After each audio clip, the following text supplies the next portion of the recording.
Good morning, everyone. Welcome to the open agenda for our September Risk and Insurance Committee meeting. Okay, we'll start with apologies. We have no apologies. We've got no late items. So turning now to declarations of any conflicts of interest. Anyone got anything to declare in respect of the items that we're going to be covering today? No, good, thank you. Turning now to the confirmation of the meeting, minutes from the last meeting. The recommendation is that the open minutes held of the meeting held on the 26th of June, having been circulated, be taken as read and confirmed as a true and correct record. Does anyone have any questions, comments, or alterations in relation to that recommendation in those draft minutes? No. I've got a couple of questions. Councillor Please, Jeffries, Mr. Chair. Thank you. On page 7 of the agenda, there's, sorry, 1, 2, 3, 4, 5, 6 paragraphs down. There's a reference there to the getting a peer review quote for the in-house valuation. Have we received that? Yes, we got that, and we obviously accepted it and gone with it through Becca. So, yeah. Okay, are we able to know what that is? I'm just thinking commercial sensitivity thing. What are you reading, Graham?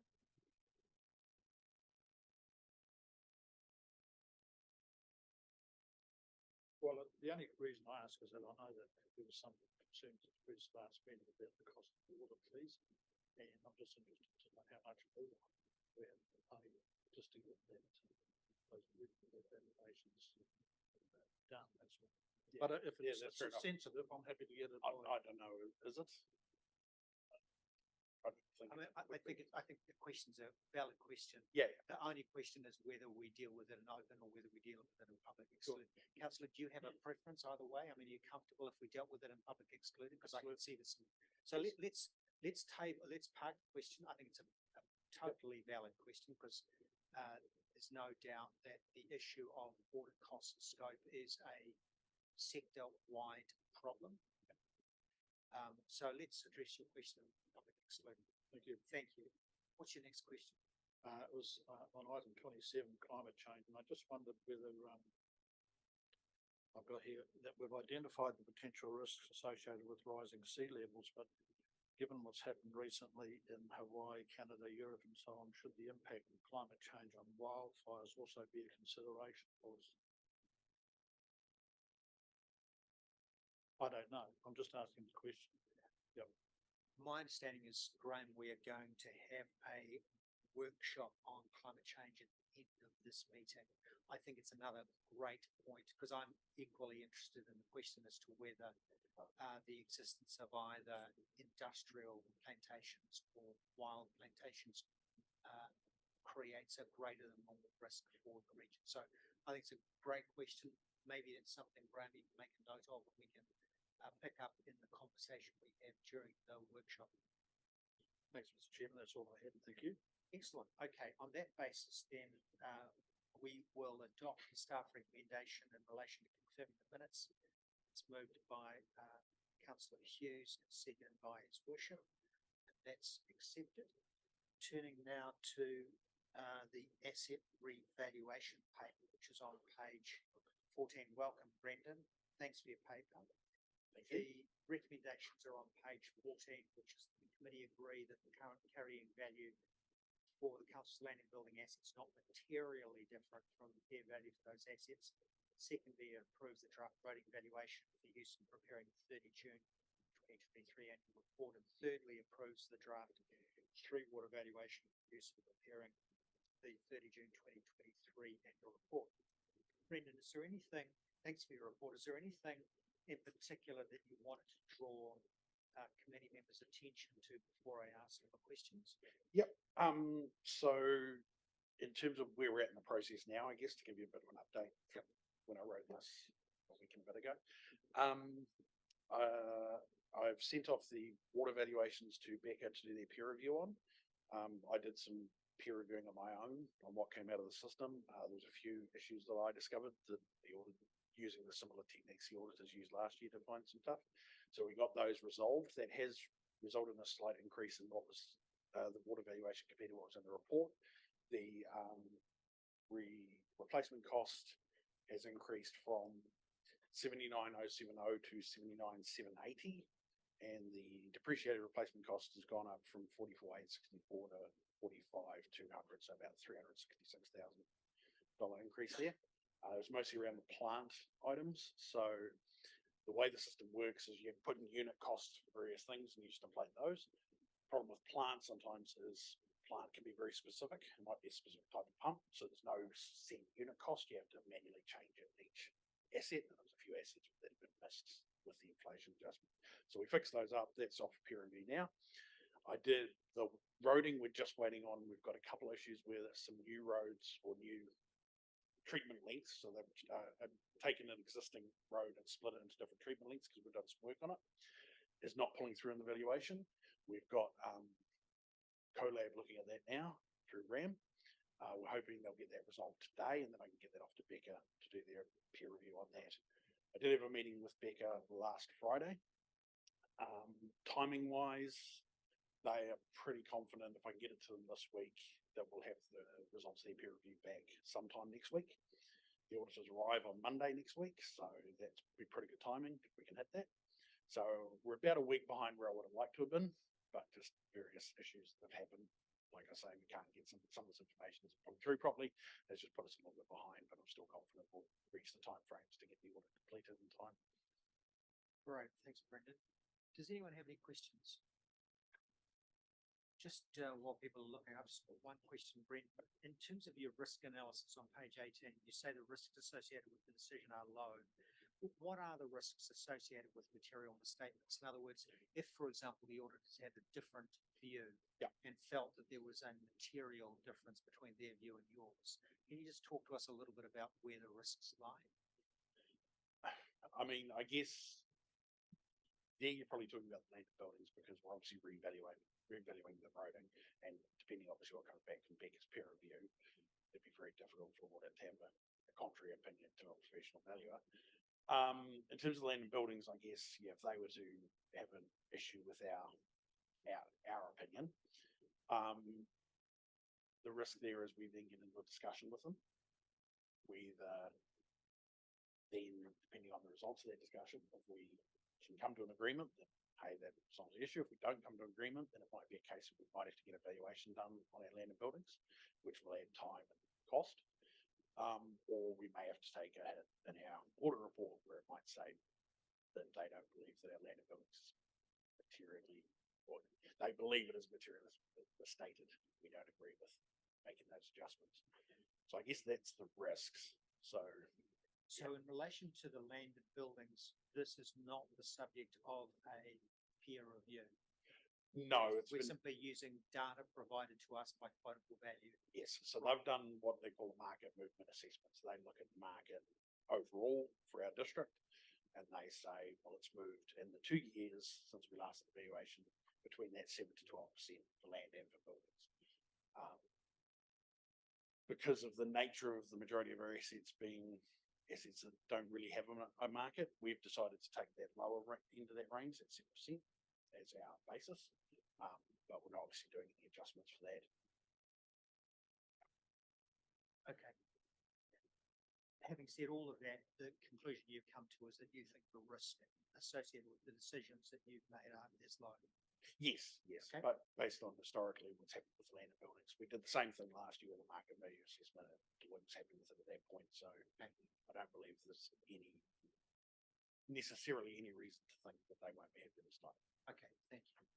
Just the other comment I'll just make there, Mr. Chair, is that land is non-depreciable as well. So in terms of our balance sheet, there's no impact there. Anyone got any other questions? Thanks, good. Through your chair, the market movement assessment, the 7 to 12%, is that based on a regional or a national movement, is it? It's more district-wide, way out district, and possibly a bit of Waikato. Specifically our district alone, Yes, more yes. than a national or. Yes, or- yeah, Okay. definitely more specifically. Excellent. Councillor Jennings. Thank you, Mr. Chairman. Brendan, just picking up on the question that was raised by the chairman, in the letter that came to us from QV, they say that we assume the portfolio has remained largely unchanged from the revaluation as at 30 June 2021. Yep. Was the reconfiguration and upgrade of our council offices part of that valuation in 2021, or is that subsequent to that? No, because that only was finished last year. Yeah, that's right. So has that been recognised in the It hasn't been recognised in their market movement, but I guess we have capitalised all that stuff this year, so it is recognised in our balance sheet, the fair value of our assets, because we have capitalised the work we've done in this building in the last 12 months. Just a couple of quick ones too, if you may, and it's probably for the benefit if I may be so bold, for the benefit of our two new members. Restricted assets. Yep. They have no resale or market value. Yes, So I'm just wondering, do we revalue those? we do. When we Is do that, land and is building. that simply for the basis of calculating, do we depreciate them? Yes, do. well, not the land, obviously, but the restricted buildings. we do. Right, so, and the purpose of that is to build up something to eventually renew or replace. Yes, yep. Okay. So it's just an interesting one that we actually have these restricted assets that you can't do anything with, really. Yeah, I mean, well, yeah, some that are classified as restricted now, we could potentially do stuff with. So some that are on reserves, for example, I think the Girl Guide might be a good example of that, where you could, I think we ended up changing the land status, so it's suddenly not restricted because the land is not a reserve. I think it was that one. There was a property we did that with recently. So you can, some of the restricted ones, yes, you could potentially dispose of in the future if we wanted to. Council would want to go down that path.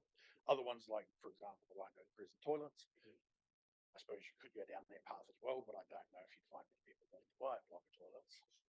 But you never know. Taupo turned them into money raising. And just on the two tables, if I may, the 287,000 increase in the annual depreciation for roading. Yes. Now, are we funding that, and if so, does subsidy apply to that increase? So under our current funding policy for depreciation for roading, we would not be funding 61% of the base course or sub-base. Right. And we only fund 75% of the surface structure depreciation. Everything else we fully fund, so the footpaths, the railings, the signs, that sort of stuff. Cool. Any expenditure we do on those is subject to subsidy, so we don't get directly subsidy for the depreciation, but we do get subsidy for the actual work we do, which I guess in a way is subsidized depreciation, because we're not using as much depreciation each time. Okay, nice. Thanks, Ren. And just one last question on the table for water, wastewater stormage, the increase there in 92,000 in the depreciation. Council had previously agreed not to fund that increase in depreciation. That's still a position? Yes. Well, as far as I'm aware, unless council wants to change their position. No, we don't.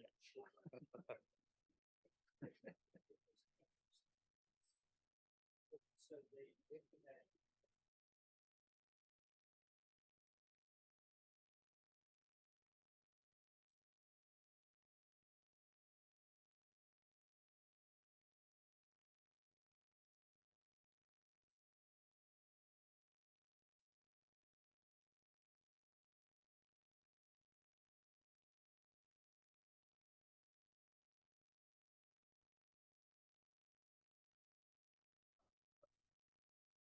the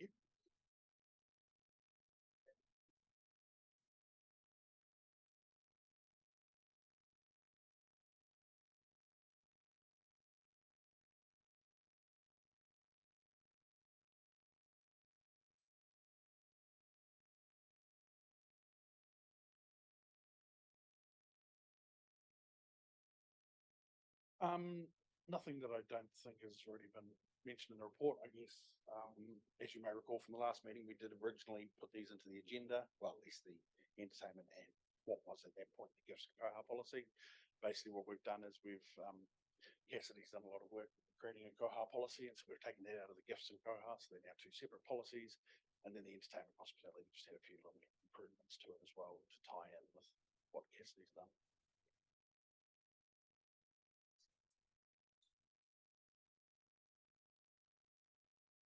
Thank you, Chair. Around the koha, I see there's sort of for koha and funerals, ponies, etc. Koha is $100 to $200. So who makes the decision where that sits? So whether it's 100 or 200 or maybe it's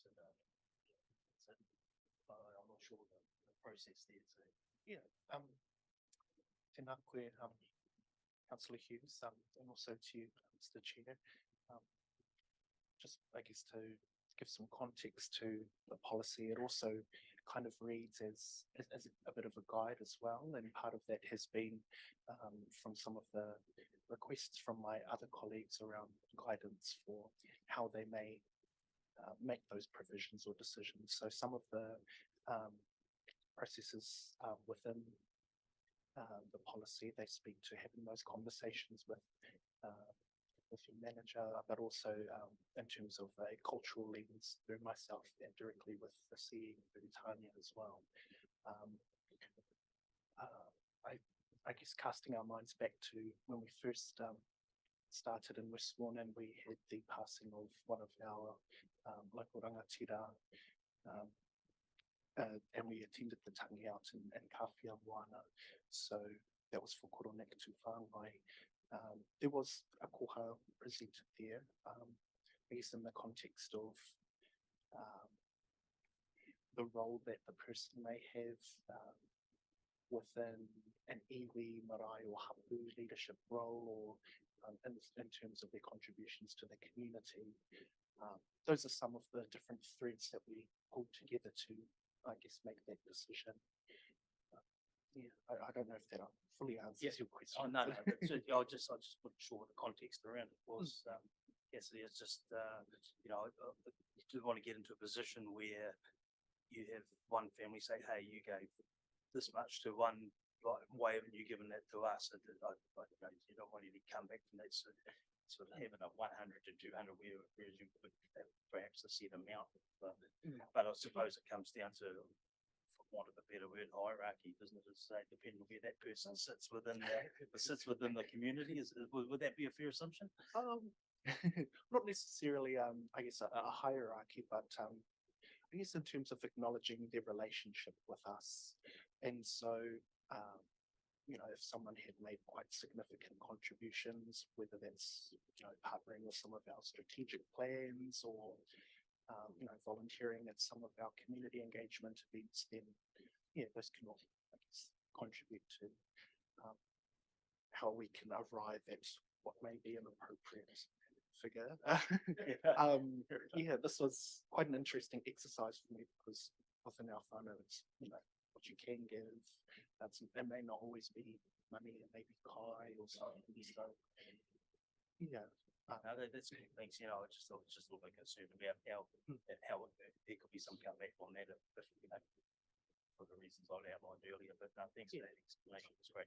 It's good. I think in terms of that, this is where that manaakitanga and that reciprocity can come in. So rather than looking at the figure, the bereaved whānau would see, or actually the mayor came to our tangi, and so, how can we support council? So hopefully it works towards those good, perhaps comebacks. Kia ora. If I could maybe add to that through you, Chair, kia ora koutou. So this has been a work in progress for quite some time, and we've sort of agonised a bit over how to actually put this in writing, because a lot of it, as Cassidy has said, is about kind of relationships and feelings and that, but it's a beautiful example of where kind of tikanga and bureaucracy have had to come together, because we, while we're acknowledging relationships, etc., we're also accountable for public money. And so we must have a process in place that stands up to the scrutiny of a front page of the paper test.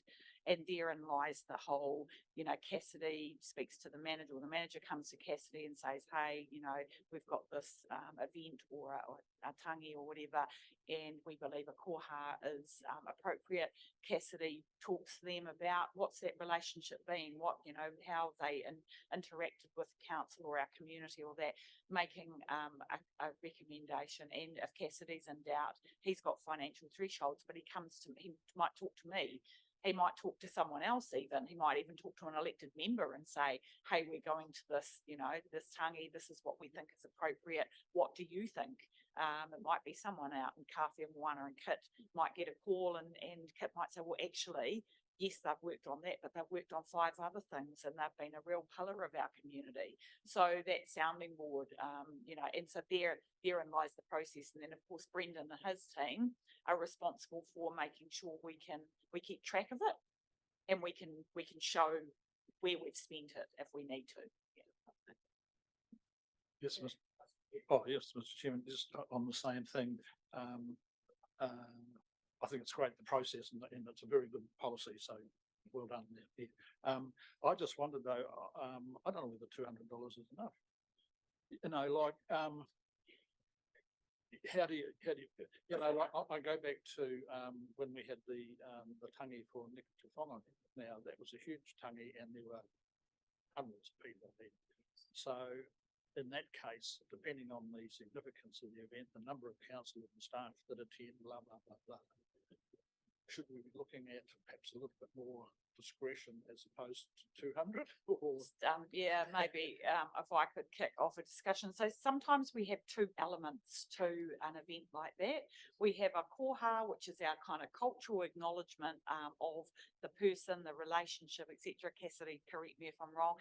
Then sometimes we need to pay for our kai. We're invoiced sometimes by the marae for our being there and a contribution in that respect. So sometimes there's those 2 kind of transactions, if you'd like to call them, acknowledging that as well. So yeah, I don't know if you want to add to that, Cassidy, but.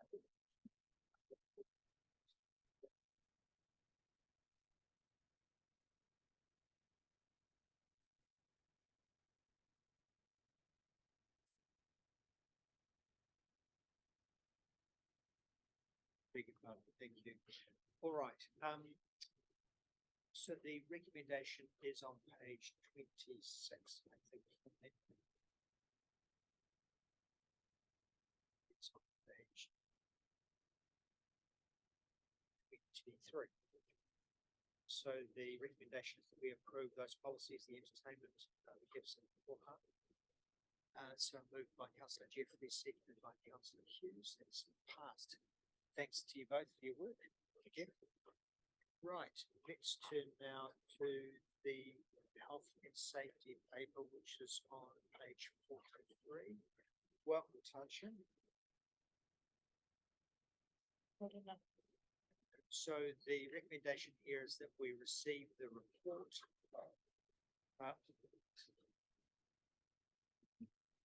Tansha, is there anything in particular that you wanted to say by way of introduction before we go to questions tonight? Just while you're thinking of the answer to that question, I appreciate the fact that that this is a developing report and structure, and I appreciate the efforts you're making. So thank you. Does anyone have any questions that they wanted to ask? I just got one. Councillor Jeffrey. Thank you, Mr. Chairman. Welcome, Tasha. Under item 4.3, 1, 2, 3, 4, fifth bullet point, working under the influence of drugs and alcohol. Do we do any random testings of staff? No, we don't. We don't. No. Do you think there's a need to? We're actually looking into reviewing our drug and alcohol policy at the Right. moment. Okay. Okay, and the audit of the contractor pre-qualification, you're still working on that It's still too? working in progress. So I've actually got a note down there, 4.5. It's still under review, risk rating, put a risk rating against those contractors and prioritising our high risk contractors as well. The graph that you show, the total quarterly event reports Yes, indicates an increase in all the reported events, but is that a trend or were we just not reporting events to the same extent in previous years? in previous years, there's no records prior to me arriving as well, apart from when Tracy Stevenson was here. So that's pretty much in 2021 was the last lot of records. And just for those months alone, there weren't any reporting then. So the reporting is actually improving as well as the awareness as well of our staff. So we hope to continue with that and even improve in all areas. So, Touch, does the council have a, animal pound? Yes. And, you've obviously considered and don't feel working with animals is not a good idea. We have a contractor that looks after that. Right. So, Okay, thank you. Anyone else got any questions? Councillor Hughes. Thank you, Chair. Councillor Hughes. Thanks for the report. I was sorry to hear about the incident facilitating the duress alarm having to be put in, but it's noticed in the reports about first responders, first responders are going to be once this is. I'm working on that lockdown So it could be procedure. staff within It'll be a start. building. Yeah. At the moment, we currently do have a couple of staff that do respond, first responders, but one of the we've noticed that they're not always around as well. So we are Yeah, creating. it's a sort of thing, you can have one or two, but say there's something around the building.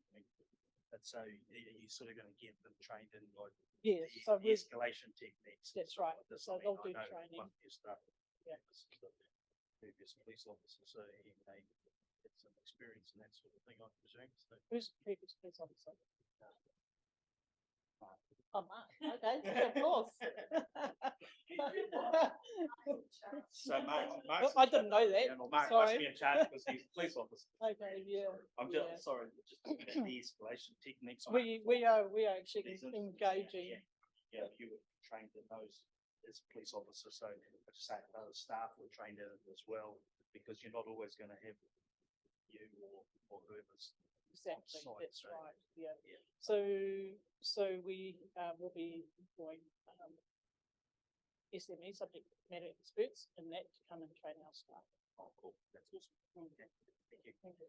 Touch, before we go on and indebted to the chief executive pointing out the senior moment on my part, having given you the opportunity, having said that I was going to give you the opportunity to talk about your report, I didn't actually give you that opportunity. No, you didn't, but that's okay. So I apologise, Touch, for that, and just put it down to advancing age. Is there anything in particular about your report you'd like to draw our attention to before we carry on with questions? No, I think, obviously having the KPIs, and working on them has been, good for the organisation and even for myself as well too, to communicate with the staff to make sure that that information or reports are being done as well, completed. Great, thank you. My overall sense is that we're making progress. We're starting to identify where our critical risks are. The key issue now is we need to do something about it, which is a point that you've made about making sure that we've got the resource to deal with the most critical health and safety risks. Yes. Because I think we all want the same thing, which is that every member of staff feels that they can come to work and go home from work safely. So I think as we continue to develop this relationship and continue to hear from you, I'm really keen to hear that you are comfortable or not comfortable, depending on how you feel, about the level of support and resource that you're getting in order to be able to, having identified these risks, now start to monitor how we're managing them and then how we are mitigating preferably or eliminating if possible those risks. Yes. Any other questions or comments? Great. Okay, so on that basis, then let's go to adopt the resolution that we receive the report that's moved by His Worship and seconded by Councillor Jeffries. Thank you very much, Touch. Thank you. See you in December. December, thank you.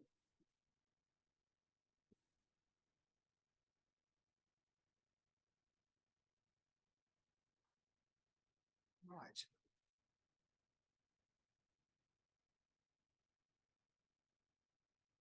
Let's turn now to the next report, which is the council mark update from Ross. Ross, welcome. Good morning. I promise I won't make the same mistake twice. The recommendation is that we receive the report, and I'm going to give you no time to think about whether there's anything that you wanted to add before I forget. Morena koutou. Thank you, Mr. Chair. So the essence of this report's contained in the appendix, but briefly, Council's 3 years into the implementation of the 50 recommendations and areas for improvement from the council mark assessment that was done in August of 2020. 38 of those have been completed or substantially so. We've got another 7 that are in progress, and I think it's fair to say a reasonable chunk of those are in part a reset, particularly around or following the elections last year and elected member training. So there is work in progress there. There are 5 of those 50 recommendations or areas for improvement where we haven't made progress, and you'll see in the table the reasons for that, and predominantly that's a resourcing availability issue. So the report itself focuses primarily on the progress with those improvement actions, but it does touch on, I guess, the recent review that the council mark program has had undertaken, and it sets out a bit of a framework in terms of where that has landed. So there's no recommendation from me or staff or senior management about whether to pursue a reassessment or not, and that's potentially something that this committee might want to give some consideration to. I'll leave it there, Mr. Chair, but happy to answer any questions. Thank you, Ross. Does anyone have any questions for Ross? Thank you, Chair. Not so much a question, but just a thank you. For us, certainly when we undertook the council mark assessment, it was somewhat confronting, but also not surprising. And the work that's been undertaken since then has really taken us a long way to where we want to be, in a place where we're comfortable at. So, yeah, thank you for leading that. And yes, we'd like to be reassessed at some point. Now, whether it's while I'm there or not is relevant. But it's just, I think we need to just some acknowledgement of the work that's been done and a benchmark, again, reset where we need to be. So I think it is a wonderful opportunity that we, again, we knew that there's a risk involved. A lot of councils still haven't been prepared to undertake that risk themselves yet. So, yeah, looking forward to the next assessment, wherever that may be. I strongly support the point that you make, Your Worship. What I would say, however, is though that in my experience, it's best to get everything done that was originally suggested with the original report before you get reassessed. Otherwise, you just get compounding and compiling a list of ongoing actions through a desire to be continually reassessed. At some point, you have to move from reassessment to doing it. You've actually done that already. But there's obviously still some items to be carried out. Just if I could pick out 3, Ross. I'm a big believer for an organisation of the size and scale of this one, that if possible, you try and be charming thieves. In other words, you try and find someone else who might be able to help you and leverage your obviously limited resource in order to be able to achieve outcomes that are going to be for the benefit of the community. So I'm thinking, for example, in relation to this is page 60, identifying elected member training needs. I understand that's progressing. Yes. Are you doing it now? Even better. So it's progressed, which is even better. The next one is the section 17A LGA reviews. This seems to be something that an organisation like COLAB may be able to help in order to spread the burden, because this is a burden that every council has. Every council's got a responsibility under section 17A. And I notice that this is something that is not yet being progressed because of resourcing issues. Probably fair to say through you, Mr. Chair, that the Chief Executive has no time for section 17A reviews. I believe that we should review our services, but I believe that the clauses in the Local Government Act are a load of garbage. And so we are looking at Waipa District Council, who have adapted the section 17A review framework to include how we include social procurement, opportunities for community wealth building, and I guess leveraging our role as an anchor institution in terms of undertaking a look across our contracts, services, that sort of thing, to pick some low-hanging fruit. So rather than a sweeping review across everything just because that's what the Act tells us to do, it's a little more bespoke, targeted, meaningful, and has a grounding in, I guess, the direction that the council kind of wants to head. So it's not like we're not doing it. I just feel like the tick box exercise of section 17A reviews is time consuming, resource hungry, and can be a little bit meaningless at the end of it. So like that's the approach that I think we're taking. Ross can correct me if Yes, through Mr. Chair. I think the point here is all services. That was the recommendation. So maybe I've done the organisation a disservice by not providing a little more commentary, because we have been reviewing services and making changes. We just haven't done the all singing and dancing, review all services. Okay, I think that's a perfectly reasonable approach. Thank you, and good to get it on the record as well.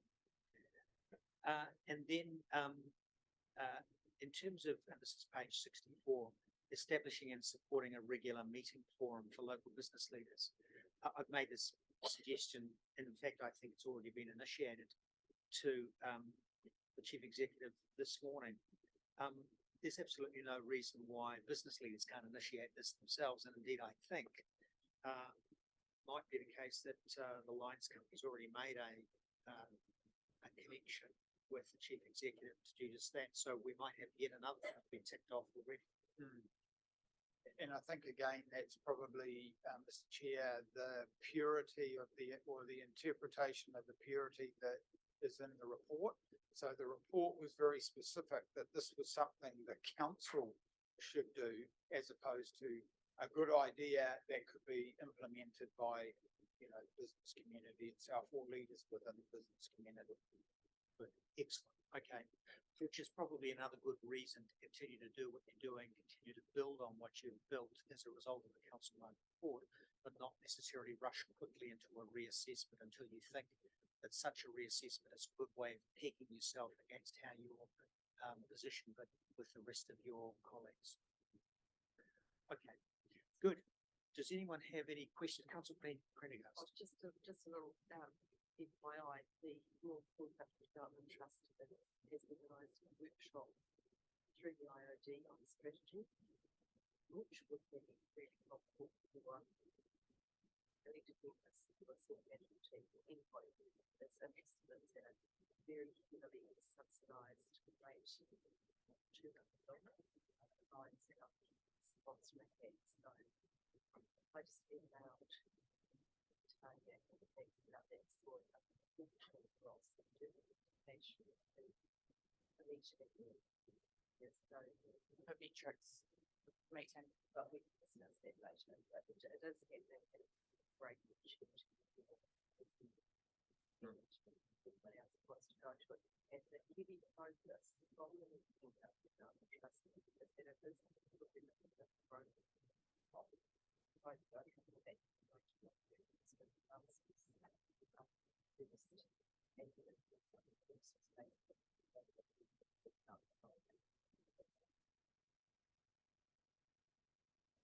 Thanks, Councillor Prendergast.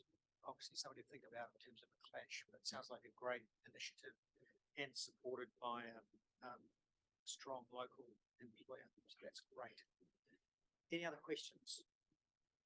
Okay, so the recommendation is that we receive the report. Does anyone have any other questions? Good. So moved by Councillor Hughes and seconded by Councillor Prendergast.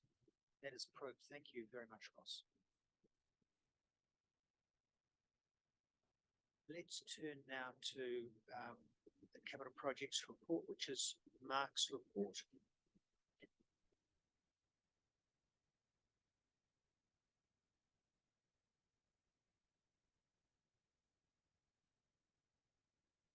I just want to make the point, welcome Mark, that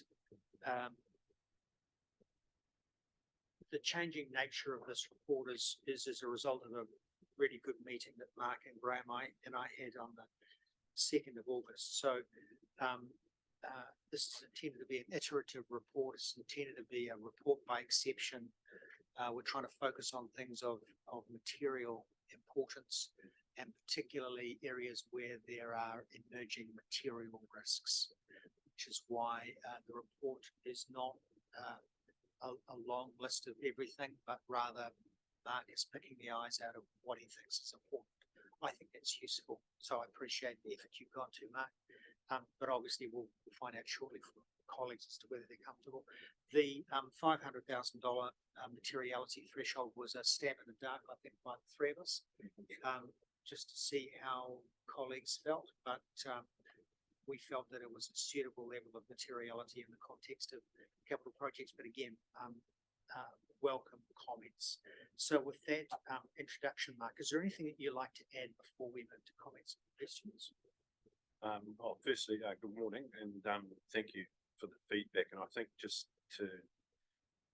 we'll take the report as read, but I think the other area that we agreed on as far as threshold was of something of high public interest, regardless of value. So you might see some other projects eventuate in there, might be of lesser value, but of high interest. So that was another sort of thing we raised. So I actually found writing this report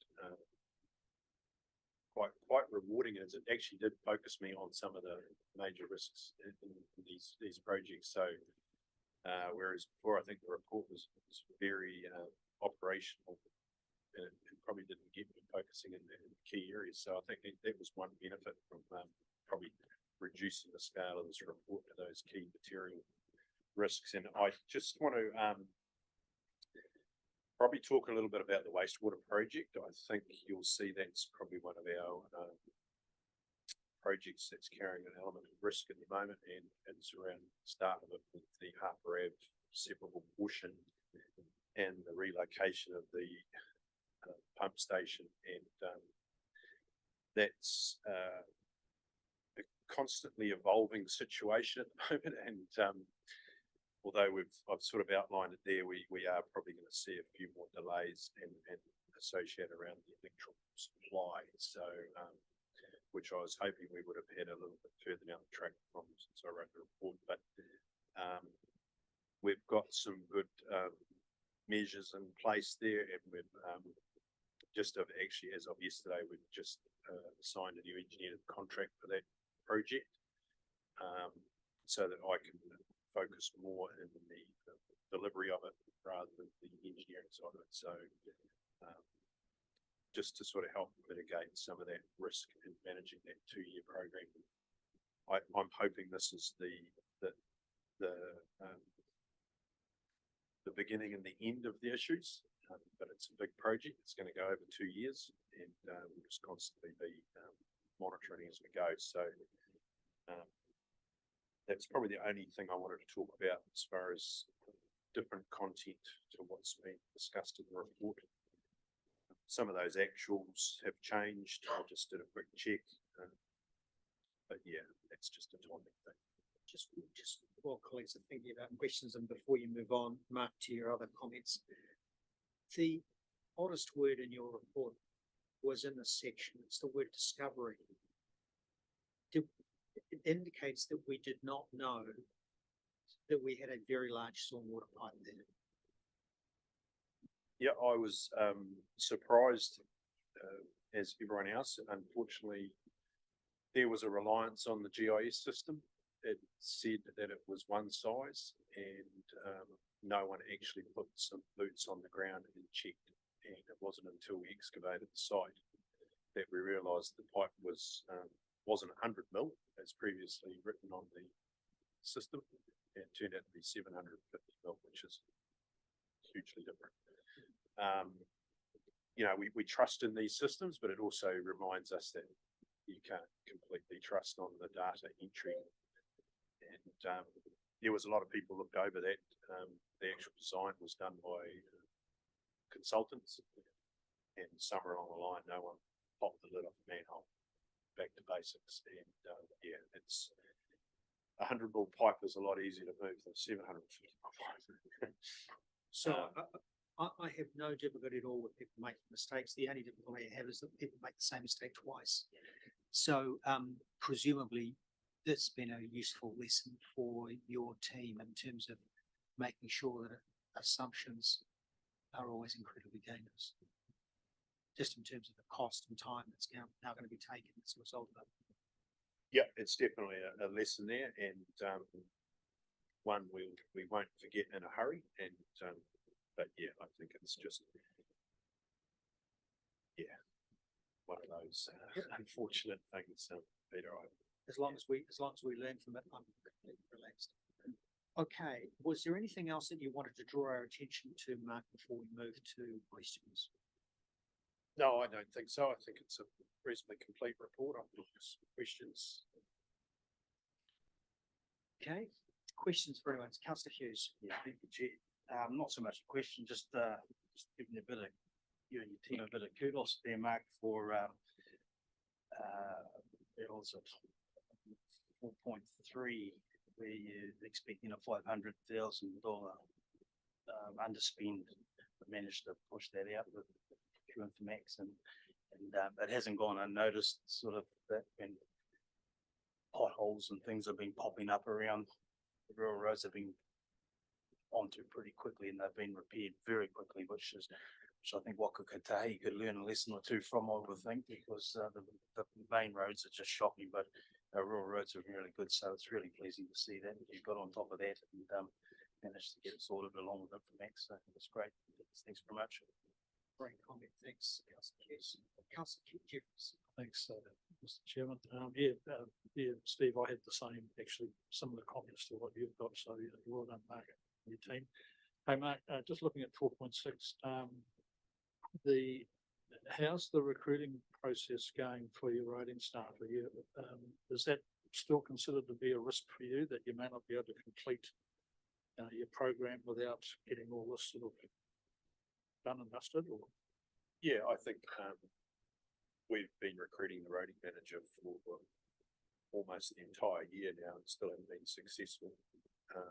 We are still recruiting a roading engineer, and we've shortlisted on the latest round, but securing a roading manager has been very challenging.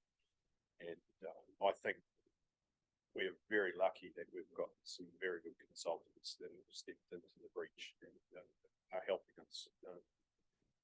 Otherwise, we would be under tremendous pressure to deliver. Yeah, and I can't see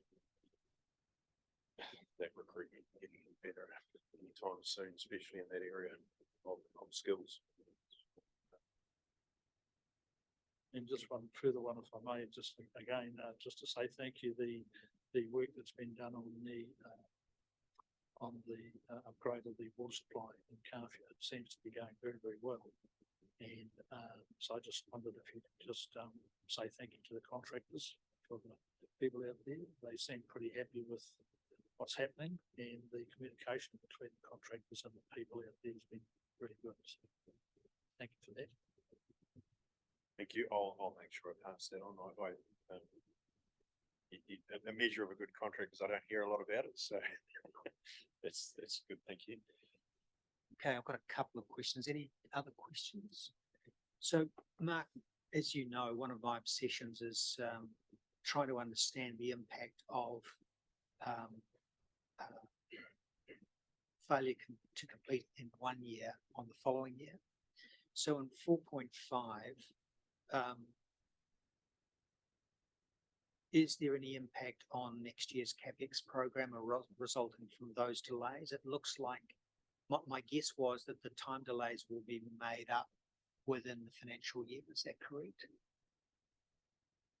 Yeah, unfortunately we'd put the major rehab program into 1 year, which was last year. So to carry that through into this year, it's not going to have an effect on that part of the program. So I'm confident that that's not going to be an issue. As soon as we get into October, we'll find whether they'll be back and complete that pretty quickly. Okay. Thanks, Mark. Final question, 4.7. You say that there were extra water connections that weren't factored into the schedule, which resulted in increased costs. Why weren't they factored into the schedule? Yeah, it's a very similar situation to what happened in Ōtorohanga. I think there was an element of an accounting issue in there where we went off connections. And I think when we started to replace the main, we realised that some connections were going through properties. And it's a similar situation we had in Ōtorohanga is people were connected to their neighbours. So what we did, I think that was as a result of we had an annual water charge rather than a consumption charge. So as we had to do in Ōtorohanga, we had to run new connections to individual properties. So there will be an element to that, but there was also through the scheduling, I think we estimated it was 39 connections. I think that moved to 42 in one street, another 30 in another street. But it's going to add to a little bit of cost, but it's not a substantial cost when we balance that against the actual measurement we'll gain from now knowing that those properties are connected directly to the main and not to the neighbours, and we'll be able to measure any water losses. So it probably wasn't unexpected that we were going to have some issues like that, and we're still dealing with some in Ōtorohanga now, and we rolled those water meters out in 2016, where we just discover them periodically, and it actually becomes more expensive to try and locate the connection from property than to just disconnect it from new internet. So we do a little bit of investigation, then we give up pretty quick if we don't find it. So it's just one of those parts. Does the finding of new connections mean additional revenue, or have you always been rating for all of those households regardless of the connection? I'll have my best guess at that question, but I'm sure Brendan will know the exact answer. I think it's per property. We don't charge on a consumption rate through the water meters in Carfia. It's purely a management tool for water, the water resource. I think we'll still have the uniform charge over each individual property. That's So it's a per household charge, irrespective of consumption.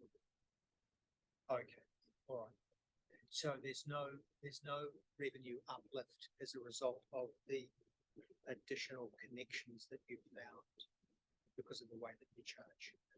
No, not per cubic meter rate, but yeah, the offset is, as we'll know. So we will actually read those meters, and the team will look at the trending, and if we see changes in that trending, then we'll make sure we either alert the homeowner that your consumption's gone through the roof. There's something wrong here. So it's a real management tool, and that's how the installation of those water meters was put forward right through the LTP. Is we need to manage this resource. We're very restricted on the amount of water we have in Carpia. We can't measure it. We can't manage it. Totally. So what you're really saying is the increased costs, the upside of the increased costs is better insight into water usage and therefore better ability to manage that in the future. Yeah. Okay, that's great. I was just going to add something here, just with, because I was involved with the Ōtorohanga connections, and many of the properties where there were additional connections required were right-of-way properties, and so where there was 3 or 4 houses at the end of a right-of-way, but there was only one line from the main. And to actually put individual meters on those properties, we required like 4 lines to run up the right of way. So, at the time when those connections were put in, it was probably not seen as a necessity because they weren't needed. So they. Okay. Before those meters were put in at Carpia, Mr. Chairman, you need to be aware that we were losing something like 30 to 40% of our total production being lost in leaks. So that was the purpose of the meters. Okay, anyone got anything else before we receive the report? Just a quick question. I'm sure Mark would be as interested as I am. Is everyone comfortable with the direction of travel that we're trying to head in terms of these reports? Try and keep it brief, trying to keep it material, try and keep it focused, and try and focus it on particularly where there are emerging risks. Okay, all right. Excellent. Okay, so thank you, Mark. Great job. We will receive the reports. That's moved by Councillor Hughes, seconded by Councillor Jeffries, and approved. Let's now take a 5-minute break because I see there's no water and I'm dying of thirst. So let's take a 5-minute break and we'll get back shortly.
Right, I'm just waiting on the on air.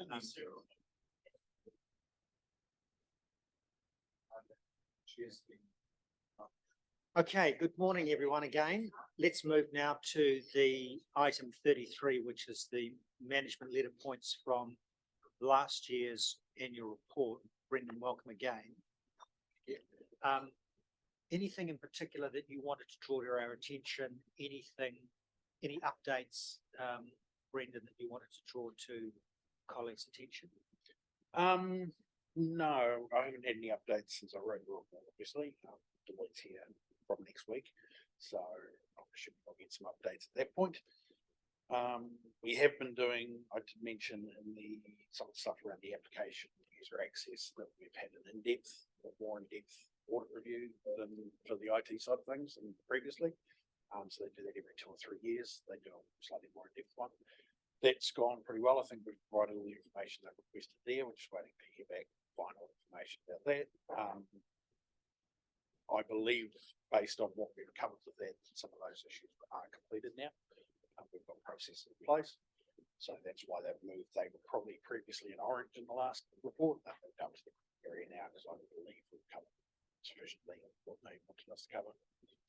So yeah, nothing else really to update, I guess. Okay, thank you. Does anyone have any questions for Brendan? And while people are asking that question, Graham, is there anything from your perspective that you wanted to draw to our attention in relation to these issues? No, I think, as Brendan said, we've got auditors coming next week, and we'll get I'm sure a whole fresh set of management letter points, and it's always good when, from a management point of view, that you don't see management letter points that were on the previous management letter. Know that we're finally ticking them off, and I guess there's one there that we haven't made really any progress on, and just around the asset additions. But in saying that, I think we're resourced up now, particularly in terms of our engineering team, with in that space where I think we're in a position where we can actually finally, make some real ground bits. Yeah. You want to comment, Brendan? Yeah, I guess they've done it red because we haven't done a whole bit. We have done some work. We've started the process. We know sort of how the process is going to work in our heads. We just haven't defined it. And there's still some additional work that needs to come from the asset side of things going out to the engineers as to the information they require back to then feed into us. So we're relying on them as well. So I guess from a finance point of view, I've said not quite there yet. But I think once we get through these valuations, which they're obviously busy doing that stuff at the moment, then that'll be the next big area of focus, is getting that process up and running, which will then feed into our process. So if that carries over to the new one, I would be fairly certain it'll be orange for this report. But there's no suggestion, Brendan, is there, that there's no materiality issue here in the sense that we're satisfied that we've got the vast bulk of assets. Yes, we're definitely capitalizing. That would have asset management implications, would have infrastructure strategy and financial strategy implications. No, there's no indication that we're missing anything or anything like that. It's more just the process to get the information into our accounting system has been long-winded and historically been done in year end. With the changes to the process that sort of come out of this, it'll be ongoing during the year, so it'll be actually more up to date with our asset information from a finance point of view. And less burden on you at year end. Yes, exactly. Yeah. Yeah, just to add to that, it's kind of like I guess so members understand what we're talking about in terms of asset additions, and it's not just a matter of us buying a new car and adding that to our asset schedule. These are complex construction projects, could be water supply eroding, we're having to break it down into components. It's potential contractors time and start time there. So it's closing those projects off and then adding all those components into our asset register and starting to depreciate them. So it's just having that process in place. I mean, as Brendan said, we've always done that at at year end, but we should be doing that through the year and have systems that we can do that. Because doing it a year in again has implications for funding, asset management. Yes. It's, I guess the point is, it makes no sense to leave this till the last one, because you're simply going on. Yes, yeah, and historically it's been left to the last moment because of the resource issue and that, particularly in the engineering side of things. They were doing the work to get everyone paid and get the construction done, but it was that area which now filled with the asset staff that can take that information, convert it into the format that I want for my financial side of things. Good, okay, so you're satisfied with progress? Yeah, but I guess I left it as red because it is very early in its infancy at this point. Okay, yeah, I see that as a huge draw on your time at year, which we need to. Exactly, yes. Okay, let's, why don't we, diarise for, March? Let's get an update from you, Brendan, in March. Verbal's fine, just as part of your normal report. Okay. I want you to give us your sense of comfort. Yep. With this, because I see this as a massive draw on your time at a time when you've got other things to do. Yeah. Significantly greater importance. Yep. Okay, great. So let's pick that up. Thank you. All right, so the proposal is that the recommendation is that we receive the report. That's moved by his worship and seconded by Councillor Prendergast. That's approved. Thanks, Brendan. Okay, outstanding debtors. This is on page 79.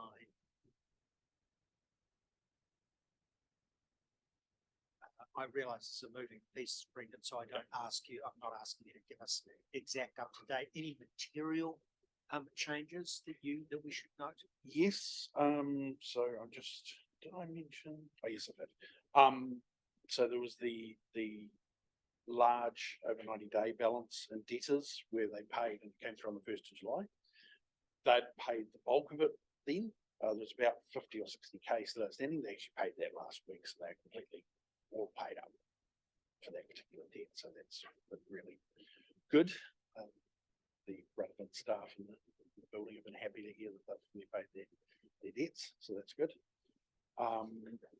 Yeah, as I said, the MTFJ and the Waikato Regional Council, which are the other significant current ones, they've been paid as well. So debtors is fine. Obviously, we've now hit end of the penalty date for rates was the 25th, so that was last week. So actually, that was taken. Oh no, because I was doing end of June. Yeah, so we've just had the balance for rates is obviously a lot higher because a lot of people pay by direct debits, and they pay over a year. So it's a variance there, but in terms of the end of June stuff, we've had a bit of that coming through as well the last couple of months. And the water billing, most of the current stuff, which is the Ōtorohanga and the rural invoicing that was done in May and June, most of that was due and paid as well. So, Brendan, just my colleagues are thinking of questions. Yep. The rate arrears. Yes. Aged rate arrears. Yep. I must say I'm pretty surprised. It's not being critical. Yep. When I was working full time, I worked in an organisation where if your debts got beyond a certain age of a certain dollar value in aggregate, you stopped being paid. Yeah. It was a very good incentive to collect your debts. Yes. We're looking at, by my calculations, about $200,000 of rate arrears going back 3 years and older. Yeah. Can you just help me understand why you would tolerate that as head of finance? So, as you recall, March meeting, I believe, we did a debt policy. So, Teresa, who looks after our rates, is out working to try and solve that. A lot of these are historical. Some are abandoned land, where there's a whole process you've got to go through legally to sort those out. Some of them are, other issues. Some of it's multi-land related, multiple owners. So there's a whole heap of investigative work that needs to be done. Historically, up until recently, we probably haven't had the resources to do that work in-house, and probably have yeah, it haven't had the process, and some of it was going to debt collection agencies as well, and they possibly not the best places to be doing it. We've now got a new debt collection agency, which is DMC, which is based out of the Manawatu LAS. And so they are actually the ones that they understand local government, so they're doing a lot of work in that area. So some of those have been lodged with them now. So yeah, so it's mostly, I guess we're not happy with it. It's mostly been a resource issue in the past to actually chase those up. But we're now at a point where we do have capacity to do some more work to try and chase a lot of that. Graham, any comment? Yeah, I just I'm probably add to it. looking at Yeah. half the total arrears roll over 3 years. Yeah. So generally what we do is that once they get to a certain point, it's 6 years, like Brendan, there's their statute part, but we've got a number of debtors there, and our rates officers, I guess, has done an excellent job in terms of the last 2 or 3 years in terms of bringing this down. You know, we've just kind of come out of, I guess, COVID as well. You know, where there was some people that have entered into payment arrangements. The other thing I think I can comment where that balance starts to get higher and higher is that we still continue to apply penalties on it, and so we're applying not only instalment penalty, but we apply arrears penalty twice a year as well at 10% on 1st of July, 1st of January. So what the impact of that is that you start paying charging interest on interest, and so it accumulates. We often use that where we can get into a situation where we can work through an acceptable payment arrangement. We'll write off that arrears penalty after some time. There's 2 or 3 that come to talk to me the other day where potentially we are looking at rating sales.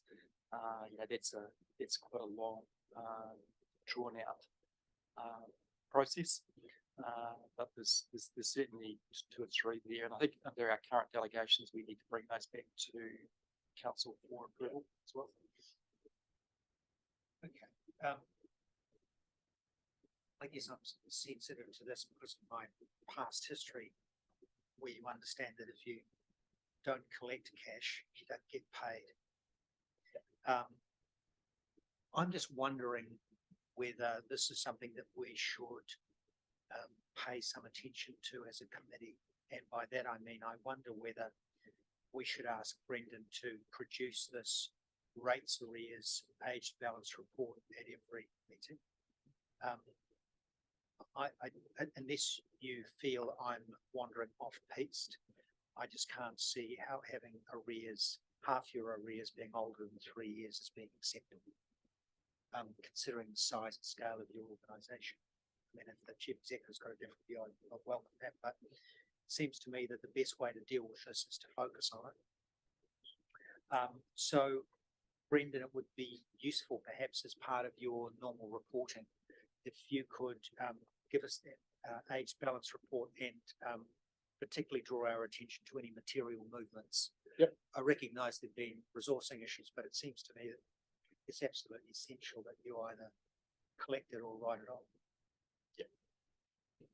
What I just add to that is that we actually create a provision for writing off those debts. So in our balance sheet, and we include that provision, and that's all as well. But our collection, it'd be interesting to look at our collection rate compared to other councils around the country, and I would say that our collection rate's probably one of the highest in the country. So and that may well be the case, but the reality is you've still got $500,000 worth of cash that services are being provided that your other ratepayers are paying, subsidising these folks for those services. Anyway, so my suggestion is let's keep focus on it. Brendan, if you could just continue to report on the rate arrears age balance, it would be helpful. Yep. Recognise I've taken up a bit of time. Does anyone have any questions or comments they wanted to raise? I've got one more question, but does anyone else? Councillor Jeffries. Thank you, Mr. Chairman. Yeah, on 4.2, we talk about the level of debt and how it relates to those following revenue streams. I'm just wondering whether from my perspective, it would be useful to actually have a table or a graph which actually shows how much is in each of those activities. But I don't think that'll be too difficult to produce. But also just want to make the point too that not all debtors are rates, of course, they their license fees and all sorts of different things as well, so. But no, I do agree with you, but Mr. Chairman, I think probably it's an area that we can probably provide a bit more focus on. Yep. Thank you. I certainly think it's a great idea, looking to identify where, different categories of debt lie. Yep. Exactly. Focus always wins. Yep.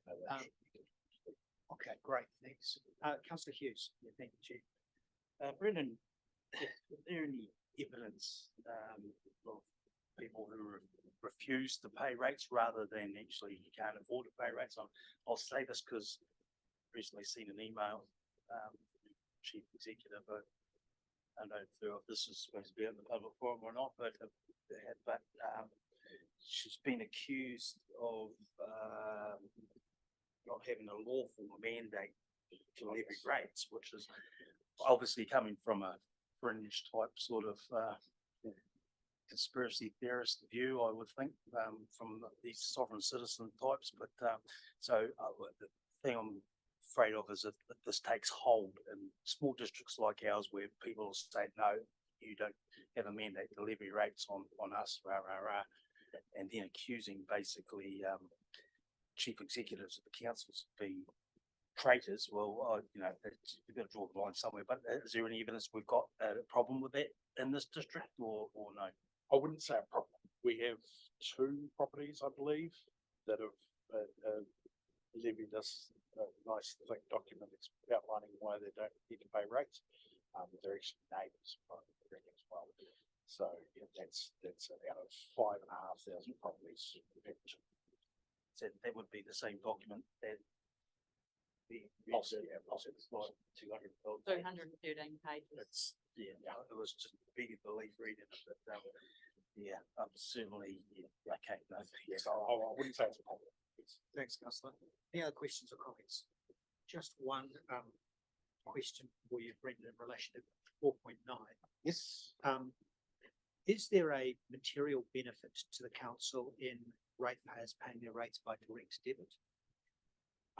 I guess from a cash flow point of well, it depends on the nature of direct debit. So some people pay direct debit on due date. So that's twice a year, but it's 2 installments. Some pay it weekly, some fortnightly, some monthly, some quarterly. Obviously, having people on direct debit is a cash flow benefit rather than getting all the money in 2 lumps a year and then bank and do all that fun stuff with that. Apart from that, there's probably not a huge benefit necessarily for us. It's more for the ratepayers. The reason I was asking that question was if there were a material benefit, then the question I was then going to ask you was going to be, have we considered providing incentives to ratepayers to get them onto a direct debit regime? Yeah, I mean, we haven't considered incentives. We do push direct debits. I guess the other benefit for us, obviously, is that we don't end up with big rates of arrears because we control direct debits. We let people know what it's going to be and make sure that the rates are covered each year. So it does reduce the need for arrears, not the need, the instance of arrears. Yeah.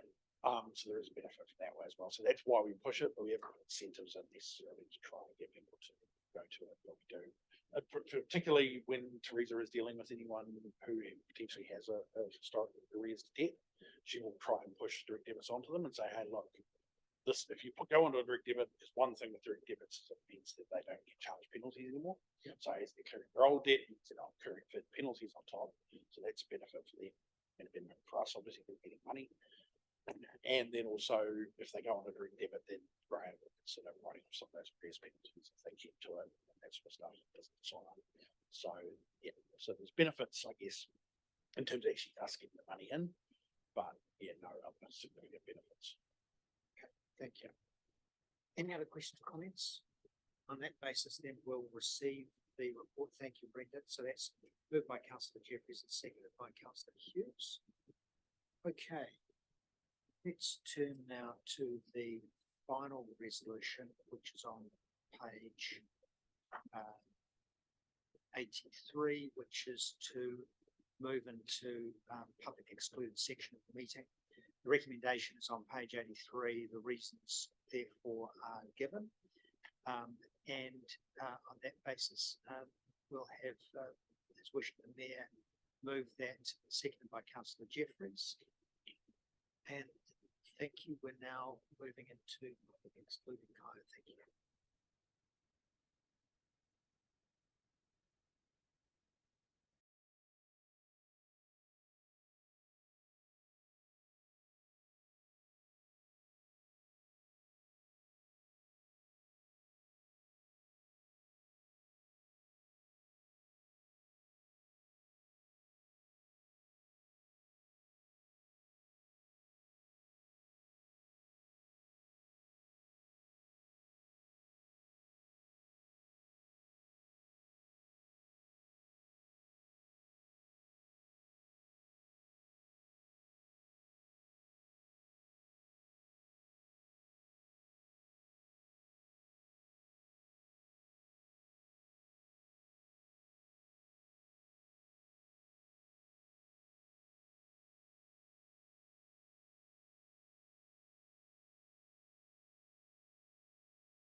Great, thank you very much. So we're now back into open meeting and I think there's no further business. And on that basis, I declare the meeting closed. Thank you very much.